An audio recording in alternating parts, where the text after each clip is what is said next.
नमस्कार दर्शकों, आप देख रहे हैं हमारा डिजिटल प्लेटफॉर्म और मैं अजय वर्मा आप सभी का इस रिपोर्ट में स्वागत करता हूं।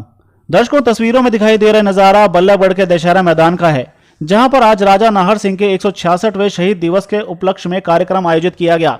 इस मौके पर पहुंचने पर आयोजकों के द्वारा उनका और उनके कार्यकर्ताओं के द्वारा जोरदार स्वागत किया गया।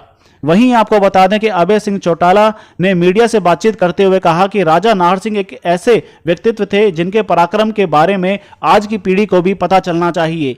वहीं इनेलो के विधायक दिलबाग सिंह के मामले में उन्होंने पत्रकारों को जानकारी देते हुए बताया कि ना तो उनके पास कोई भी सोना मिला, ना कोई पैसा मिला, ना ही अवैध हथियार मिले। कुछ अखबार और कुछ चैनल पार्टी को बदनाम करने में लगे हुए हैं। उन्होंने साफ साफ कहा जैसे ही विधायक दिलबाग सिंह इसको जो है कोर्ट से रियायत मिलेगी, उसके बाद फिर वह उन अखबार और चैनलों के खिलाफ मानहानि का दावा करेंगे जिन्होंने उनके खिलाफ अफवाहें उड़ाई।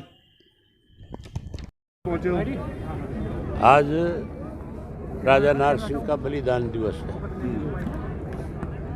और उन्होंने जिस तरह से छोटी उम्र के अंदर जो बड़ा काम किया वो हमारे लिए बड़ी प्रेरणा है। आज की नई पीढ़ी को शायद उनके बारे में इतनी जानकारी नहीं है, लेकिन क्योंकि आजकल विकिपीडिया का ज़माना है, सोशल मीडिया का ज़माना है, आज एक क्लिक के ऊपर सारी उनकी जानकारी मिल सकती है। मैं आपके माध्यम से नौजवान पीढ़ी को ये बात कहना चाहूँगा कि उनके बारे में ज़रूर पढ़े, उनका इतिहास ज़रूर जाने कि उन्होंने अपने जीवन में किस तरह से इस देश की आज़ादी के लिए अंग्रेज़ को खदेड़ने का काम किया, कितना बड़ा बलिदान दिया, कितनी बड़ी लड़ाई उन्होंने लड़ी।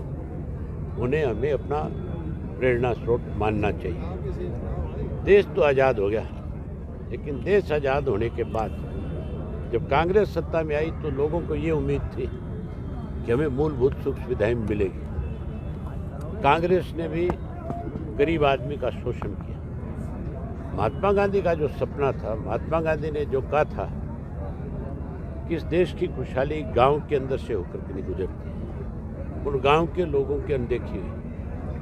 भाजपा के सत्ता में आने के बाद भी इन 10 वर्षों में जिस उम्मीद के साथ भाजपा को लाया गया, भाजपा भी अपनी उम्मीद पे खरी नहीं उतरी। आज लोग दुखी है, परेशान है। आज फिर इस तरह के लोगों की ज़रूरत है, कई बड़ी जो अपनों के लिए अपना सब कुछ कुर्बान कर सके। कई बड़ी घोषणाएं भी करी हैं चौटाला साहब आपने स्टेज से। हमने आज तक चौधरी देवीलाल ने जो बात लोगों के बीच में कही, उस बात को उन्होंने पूरा किया। लोगों को इसीलिए इंडियन नेशनल लोकदल पार्टी पे बड़ा विश्वास है। चौटाला साहब ने अपने शासनकाल के दौरान बहुत सारी सुविधाएं प्रदेश के लोगों को प्रदान करी। एक नया सिस्टम लागू किया था सरकार आपके द्वारा, और उससे लोगों को बहुत सारी सुविधाएं मिलती थी। आज वो सारी की सारी ठप हो गई। आज फिर प्रदेश के लोगों को बहुत सारी ज़रूरत है।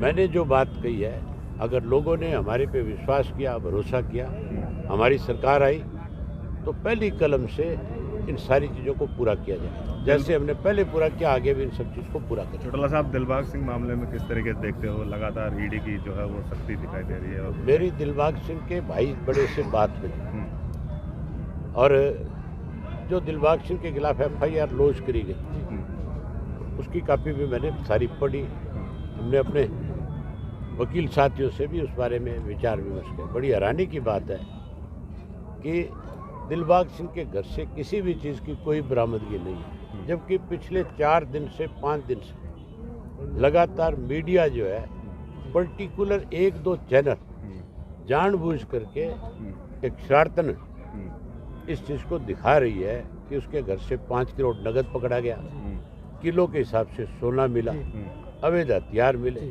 जबकि ये सरासर झूठ है। एक बार दिलबाग सिंह का मामला उसको कोर्ट से राहत मिले, उसके बाद मैं उससे ज़रूर कहूँगा कि जिस किसी ने तेरे को बदनाम करने की कोशिश करी, तेरी आड़ में इंडियन नेशनल लोकदल पार्टी को बदनाम करने का प्रयास किया, हम उनको लीगल नोटिस देंगे और लीगल नोटिस दे करके मानहानि का दावा उन पर करके उन लोगों को इस बात का एहसास कराएंगे कि किसी को गलत तरीके से बदनाम अगर करने का प्रयास करोगे तो उसका खामियाजा आप लोगों को भुगतना पड़ेगा। लोकसभा और हम कानूनन उनको सबक जरूर सिखाएंगे। चौटाला साहब जिन जिन अखबारों ने गलत छापा है उन अखबारों के खिलाफ भी करेंगे, और जो पर्टिकुलर आपके इलेक्ट्रॉनिक मीडिया के एक दो चैनल ने जो विशेष रूप से उस पर अपनी लंबी डिबेट्स कराई उनको जरूर सबक सिखाएंगे अच्छी तरह से। चौटाला साहब लोकसभा और विधानसभा चुनाव को लेकर क्या कहेंगे, क्योंकि जिस तरीके से बीजेपी कह रही है एक साथ कराने की, क्या लगता है? बीजेपी जो बात कहती है उसको कभी पूरा नहीं करती। अच्छा। बीजेपी ने हमेशा लोगों के बीच में झूठ बोलने का काम किया। बीजेपी तो प्रधानमंत्री ने कहा था 15 लाख दूंगा, दे दिया आपको। चौधरी साहब जो INDA का प्रधानमंत्री ने कहा था कि किसान की फसल की आमदन 2 गुना करूंगा, होगी। स्वामीनाथन की रिपोर्ट लागू करूंगा, लागू होगी। ये जो भाजपा कहती है उस बात को कभी पूरा नहीं करती। वो तो लोगों में केवल एक इस किस्म की बात कह करके लोगों को विचलित करने की कोशिश करती है। विधानसभा चुनाव कैसे लड़ेंगे? इंडियन नेशनल लोकदल कैसे लड़ेगी? अकेली जैसे लड़ेगी या पहले किसी के साथ लड़ते थे लड़ेगी? वैसे ही लड़ेंगे, चिंता ना करें। किसके साथ?